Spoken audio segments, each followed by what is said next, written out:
તો ભરૂચના અંકલેશ્વરમાં મૌલવીના ગેરકાયદે દબાણને તોડી પડ્યા છે. રવિદ્રા ગામે ધર્મ પરિવર્તન અને દુષ્કર્મના આરોપી વિરુદ્ધ કાર્યવાહી કરાઈ છે. આરોપી અજવદ અહમદના 2 માળના મકાનને તોડી પડાવ્યું છે અને હિન્દુ મહિલાને બેભાન કરી દુષ્કર્મ આચર્યું હતું.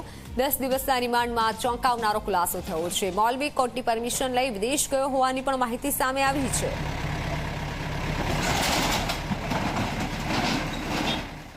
પાનોલી પોલીસ સ્ટેશનના રવિન્દ્ર ગામ ખાતે આવેલ આરોપી અજમદ અહેમદ બેમાત કે જે ત્યાં મૌલવી તરીકેનું કામ કરે છે તેની વિરુદ્ધ બળાત્કાર અને ગુજરાત ધર્મ સ્વતંત્ર અધિનિયમ અંતર્ગત ગુનો દાખલ કરવામાં આવેલો હતો. ત્યારબાદ આ ગુનાની તપાસ આગળ વધારતા આ આરોપી દ્વારા જે જગ્યાએ તેના રહેણાંક મકાન, તેની દુકાનો અને જે જગ્યાએ